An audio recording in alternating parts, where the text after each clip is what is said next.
আসসালামু আলাইকুম। Welcome back to my channel. আশা করি আপনারা সবাই ভালো আছেন। আলহামদুলিল্লাহ আমরা সবাই ভালো আছি। আজ মজাদার একটা রেসিপি নিয়ে এসেছি আপনাদের জন্য। আশা করি আপনাদের ভালো লাগবে। আজ বাচ্চাদের স্কুল বন্ধ ছিল, তাই ওদেরকে সকালে টেবিলে বসিয়েছি আর এখানে ওদের অনেক সুন্দর, সুন্দর ড্রইং করছে। ওরা নাস্তা করার সাথে, সাথে ড্রইং করা শুরু করেছে। তো ওদেরকে টেবিলে রেখে আমরা কিচেনে চলে গিয়েছি।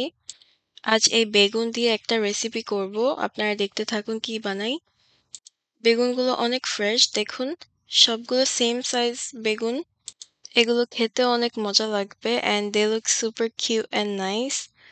So এই বেগুনটাকে আমি মাঝখান দিয়ে কেটে নিয়েছি and then I will cut this again. So এটা attached থাকবে and it's gonna look something like this. So একটা বেগুনকে 4 পিস করা হয়েছে কিন্তু এটা attached ছুটাবো না। সিন্স এই বেগুনগুলো ছোট, আমি আর বেশি ছোট করব না। এগুলোকে এইভাবে করে 4 পিস করে নিচ্ছি একটা বেগুনকে। And I will repeat the process for all of them. So দেখতে এরকম ফুলের মতো লাগবে। And বেগুনগুলোর ভিতরটা অনেক ফ্রেশ and clean. So এখানে একটা প্যান নিয়েছি। আমি প্যানে তেল দিয়ে দিয়েছি। সাথে বেগুনটার মধ্যে আমি লবণ দিয়ে দিচ্ছি and একটু হলুদের গুঁড়ো। এখন এই বেগুনটাকে আমি ভালো করে মিক্স করে নিব। বেগুনটা অলরেডি আমি ধুয়ে ক্লিন করে তারপরে ড্রাই করে আমি এটাকে কেটেছি। না হলে এটাকে যখন ভাজবো এটা ফুটবে, which you don't want. So এটাকে ফার্স্ট ড্রাই করে নিতে হবে before you fry this. এই মশলাটা বেগুনের ভিতরে একটু দিয়ে দিতে হবে। And so বেগুনগুলোকে আমি ভেজে নিচ্ছি এখন। এই বেগুনটাকে আমি শুধু হলুদ আর লবণ দিয়ে মিক্স করে এটাকে ভেজে নিচ্ছি। এখন আর কোনো মশলা ইউজ করব না। আর দেখুন বেগুনগুলো দেখতে খুব সুন্দর দেখাচ্ছে। সো আমি এই বেগুনটাকে ঢেকে দিয়েছি এটা যেন একটু নরম হয় আর একটু ভালো করে ভাজা হয়। বেগুনটা উপর দিয়ে ভাজা হয়ে গেছে কিন্তু ভিতর এখনো ভাজা হয়নি। সো এটাকে আমি আরো কিছুক্ষণ ঢেকে রেখে দিব। আস্তে আস্তে বেগুনগুলো নরম হয়ে যাচ্ছে আর সাথে আমি কিছুটা রসুন দিয়ে দিয়েছি। রসুনটাকেও ভেজে নিচ্ছি। So if you are wondering আজকে কি বানাবো, আজকে হচ্ছে আচারি বেগুন বানাবো। And বেগুনগুলো দেখতেই পাচ্ছেন যে অনেক সফট হয়ে এসেছে, which means it's good to pick up. বেগুনগুলোকে তুলে নিচ্ছি কারণ বেগুনগুলো ভাজা হয়ে গেছে, বেশি ভাজবো না। Now for the main part, এই সেম তেলের মধ্যে আমি শুকনো মরিচ দিয়ে দিয়েছি। শুকনো মরিচটাকে একটু ভেজে নিব। দিয়ে দিচ্ছি 5 ফোড়ন।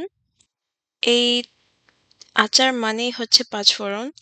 So 5 ফোড়ন না দিলে আচারটা খেতে মজা লাগবে না and it's not going to taste like it's an আচার। সো ভালো করে এই 5 ফোড়ন আর শুকনো মরিচটা ভেজে আমি মশলা দিয়ে দিচ্ছি। এখানে হচ্ছে হলুদের গুঁড়ো আর সামান্য একটু মরিচের গুঁড়ো and আদা রসুনের পেস্ট দেওয়া আছে।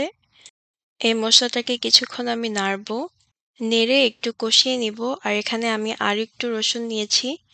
এই রসুনটা একটু ছেঁচে নেওয়া হচ্ছে and এটা একটু কাঁচাই থাকবে। আমি হাফ ফ্রাইড গার্লিক নিয়েছি and some raw garlic.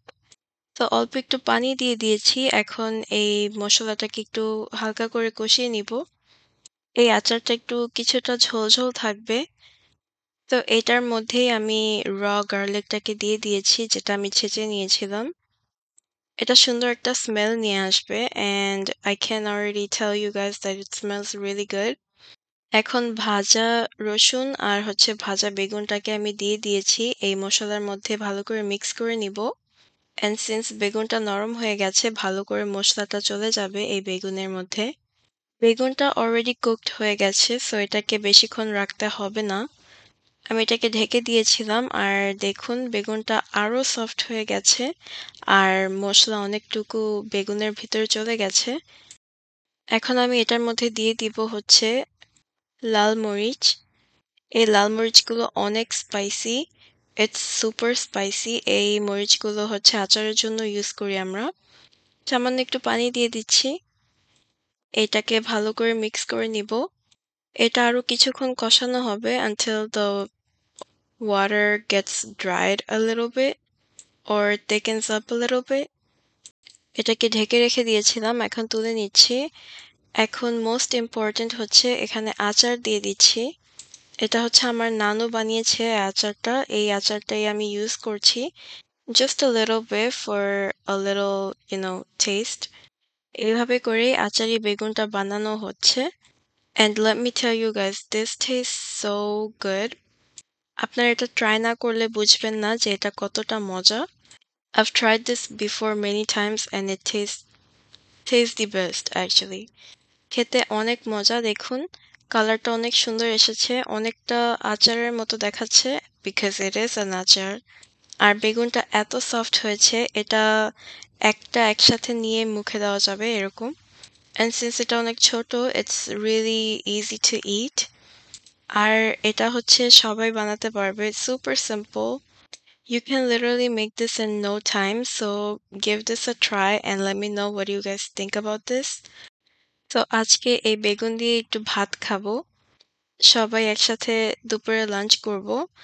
ভাত নিয়েছি সাথে দেশি লেবু নেওয়া হয়েছে। বেগুনটা দেখুন কতটা সফট। আমাদের বাড়িতে বেগুন সবাই খেতে অনেক পছন্দ করে অ্যান্ড আমি এখানে বেগুনটাকে একটু ছুটিয়ে নিয়েছি কারণ পুরোটা একসাথে মুখে দিতে পারবো না। এই লেবু দিয়ে বেগুনের আচারটা খেতে অনেক মজা লেগেছে। আলহামদুলিল্লাহ আজকের এই রেসিপিটা আমার কাছে অনেক ভালো লেগেছে খেতে। সো আপনারা অবশ্যই এটা ট্রাই করে দেখবেন। বাচ্চারা টেবিলে হোমওয়ার্ক করছে আর এখানে তাহান একা একা খেলা করছে। Such a cute little boy. বাবা আমাদের জন্য আইসক্রিম কিনে নিয়ে এসেছে। সো এই আইসক্রিমটা আমরা খেয়ে নিচ্ছি। It's a strawberry ice cream. And so ওদেরকে গোসল করিয়ে দেওয়া হয়েছে and এখানে ওরা ফ্রুটস খাচ্ছে আর সঙ্গে হোমওয়ার্ক করছে। Even though school is off, there's still homework, so you cannot miss on that. বাচ্চারা বাড়িতে থাকলে অনেক কিছুই করা যায় না, স্পেশালি ওদেরকে টাইম দিতে হয় and ওদেরকে হোমওয়ার্কে হেল্প করতে হয়। তো আজ এই পর্যন্ত। আশা করি ভিডিওটি আপনাদের ভালো লেগেছে। আল্লাহ হাফেজ। আসসালামু আলাইকুম।